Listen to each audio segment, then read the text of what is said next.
সকালবেলা দরজা খুলতেই ৭ মাসের গর্ভবতী অল্প বয়সী মেয়ের আগমন। ইমনের স্ত্রী শর্মা কিছুটা অবাক হয়ে বলল, আপনি কে? কাকে খুঁজছেন? মেয়েটি বলল, কুতুবুদ্দিন আর তার নাতি ইমন আছে।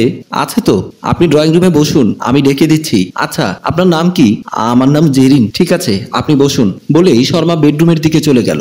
জেরিন ড্রয়িং রুমে ঢুকে গেল। বিছানায় চিত হয়ে ঘুমাচ্ছে ইমন। শর্মা বিছানার কাছে এসে বিছানায় বসে ইমনকে ধাক্কা দিয়ে বলল, ইমন ওঠো, একজন গর্ভবতী মহিলা তোমাকে আর দাদাকে খুঁজছে। ইমন উঠছে না। আবারও ধাক্কা দিতেই ইমন শর্মাকে টান দিয়ে বুকের উপর নিয়ে বালিশে শুয়ে দিয়ে বলল, আরো একটু সময় আমার সাথে ঘুমাও, কোনো কথা বলবে না। শর্মা নিজেকে ছাড়িয়ে নিয়ে শোয়া থেকে উঠে বসে বলল, খুবই অসুস্থ, অল্প বয়সী গর্ভবতী একজন মেয়ে এসেছে, যাও দেখা করে আসো। ইমন উঠে বসলো। চোখ মুছতে মুছতে বলল, এত সকালবেলা আবার কোন মেয়ে আসলো?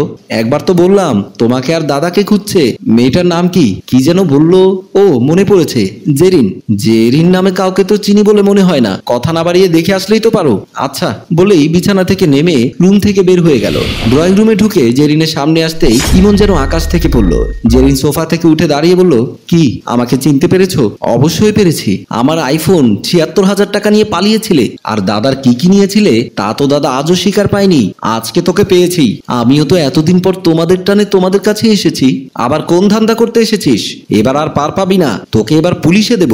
জেরিন মুচকি হেসে বলল, যে মেয়েটা দরজা খুলে দিল মেয়েটাকে আমার স্ত্রী।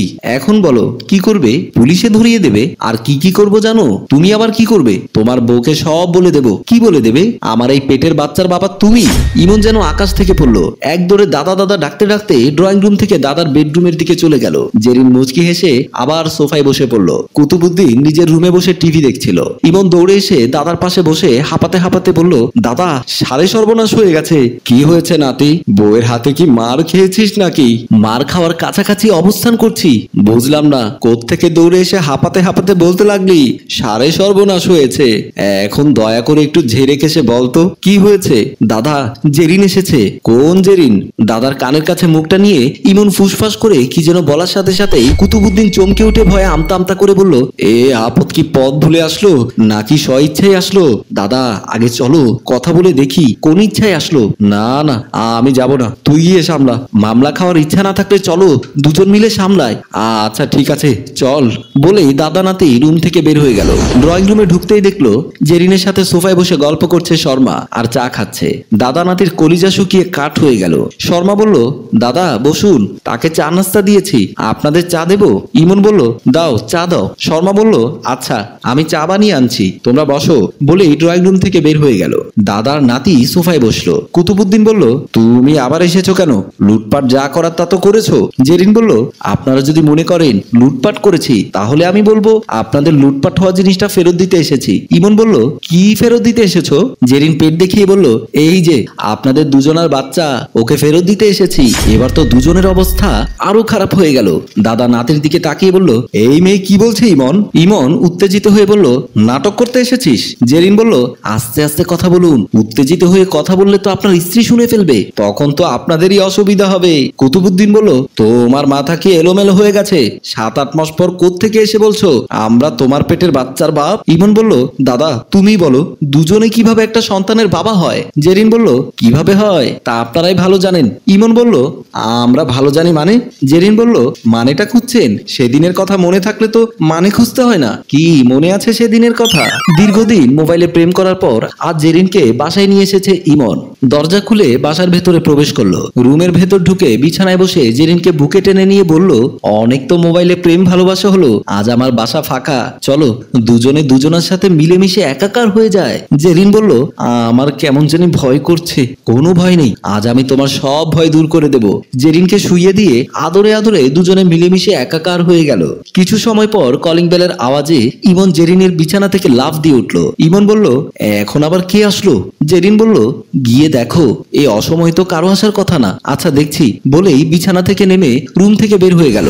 দরজা খুলতে কুতুবুদ্দিন বাসার ভেতরে ঢুকে ইমনকে ধমক দিয়ে বলল, এত সময় লাগছে দরজা খুলতে? ইমন থতমত খেয়ে আমতা আমতা করে বলল, তুমি এই অসময় কোত্থেকে আসলে? আমার বাসায় আমি এসেছি, তা কখন আসবো কখন যাব তা কি তোকে বলতে হবে? না মানে তোমার তো আগামীকালকে আসার কথা ছিল তাই না? ছিল, কিন্তু তোকে একা ছেড়ে ভালো লাগছিল না তাই চলে আসলাম। আচ্ছা ভালো করেছো, যাও রুমে গিয়ে রেস্ট করো। কি ব্যাপার, তোকে কেমন জানি নার্ভাস নার্ভাস লাগছে, কি হয়েছে? এমন আমতা আমতা করে কথা বলছিস কেন? কই, কখন বলেছি রুমে যাও? আমাকে রুমে পাঠানোর জন্য এত ব্যস্ত হয়েছিস কেন? ঘটনা কি? কোনো ঘটনা নেই। তুমি এত দূর থেকে এসেছো তো, তাই তোমাকে রেস্ট করতে বলছি। চল, তোর সাথে 2 দান দাবা খেলি। না দাদা, এখন দাবা খেলবো না, তুমি রুমে যাও। আমি তোর সাথে দাবা খেলবই বলেই ইমনের রুমের দিকে চলে গেল। ইমন ভয়ে দাদা দাদা বলতে বলতে কুতুবুদ্দিনের পিছু নিল। কুতুবুদ্দিন ইমনের রুমে ঢুকতেই দেখলো পরীর মতো সুন্দরী একটি মেয়ে বিছানায় বসে আছে। কুতুবুদ্দিনের ভাটা যৌবনে যেন জোয়ার আসলো। বিছানার কাছে এসে কামনার চোখে তাকিয়ে বলল, তুমি কে? ইমন দৌড়ে এসে বলল, দাদা, ওর নাম জেরিন, এখন রুমে যাও। কুতুবুদ্দিন বলল, তাই তো বলি, কেন আমাকে দেখে এমন করছিস? যাই হোক, তাকে মধু পান করা কি শেষ হয়েছে, নাকি আমি স্টার্ট করব? দাদা, এমন করো না, তুমি রুমে যাও। তার হবে না, টাকা দিয়ে যখন এনেছিস তখন প্রয়োজনে আমিও টাকা দেব। বিছানার পাশে বসে জেরিনকে বলল, এই মেয়ে, কত টাকা লাগবে বলো? দাদা, তুমি আর নিজেকে পরিবর্তন করতে পারলে না? কি করে নিজেকে পরিবর্তন করি? তুই আর আমি একসাথে কত কলগাল বাসায় নিয়ে এসেছি, এনজয় করেছি, আর আজ তুই আমাকে ছাড়া আমোদ ফুর্তি করবি আর আমি চেয়ে চেয়ে দেখবো? যা, রুমের বাইরে যা। জেরিন বলল, এটা কিভাবে সম্ভব? ইমন, তুমি কিছু বলছো না কেন? উনি কি বলছে?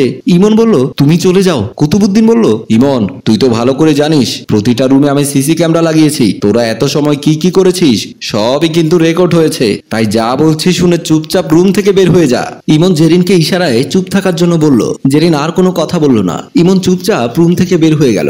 কুতুবুদ্দিন হাসতে হাসতে বলল, তুমি অনেক সুন্দর, এসো, আমার উতলা মনটাকে একটু শান্ত করে দাও বলে হাত বাড়িয়ে কাছে টেনে আদর করতে লাগলো। সেই রাতের ফসল হলো এই সন্তান। দুজনে সারা রাত আমাকে ভোগ করেছো।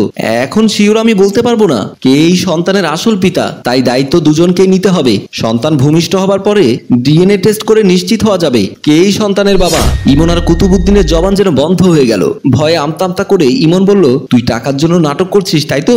টাকা যা লাগবে দেবো, এখন বাসা থেকে বের হয়ে যা। জেরিন হাসতে হাসতে বলল, তোমার ধারণা কিছুটা সত্যি, তবে পুরোটা না। আমার টাকার প্রয়োজন আছে, তবে আমার সন্তানের প্রয়োজন স্বীকৃতি। এখন বল, কে বাবা হবি? তুই না তোর দাদা? একজনকে তো মেনে নিতেই হবে, তা না হলে ইমনের বউকে সব বলে দেবো। ইমন ভয়ে কান্না করতে লাগলো। কুতুবুদ্দিন তো হার্ট অ্যাটাক করার মতো অবস্থা। জেরিন বলল, স্বীকৃতির প্রথম প্রমাণ হলো আমার অনাগত সন্তানের নামে এই বাড়িটা লিখে দিতে হবে, আর যদি আমার কথা মতো কাজ না করিস পুলিশ ডাকতে আমি বাধ্য হব। ইমন দাদাকে বলল, দাদা, এখন কি করব? মান সম্মান তো যায় যায় অবস্থা। কুতুবুদ্দিন বলল, এজন্যই সবাই বলে চোরের 10 দিন গৃহস্থের 1 দিন। আজ সেই দিনটাই মনে হয়। প্রিয় ভিউয়ার্স, যৌবনের তাড়নায় ভুল পথে পা বাড়ানোর আগে ভাবা দরকার। হিতে কখনো কখনো বিপরীত হতে পারে। গল্পটি ভালো লাগলে লাইক, কমেন্ট ও শেয়ার করুন। গল্পটি রচনায় ফেরদৌস অপু, প্রযোজনায় মুনতাসির মুন্না, পরিচালনায় আইয়ুব মাহমুদ।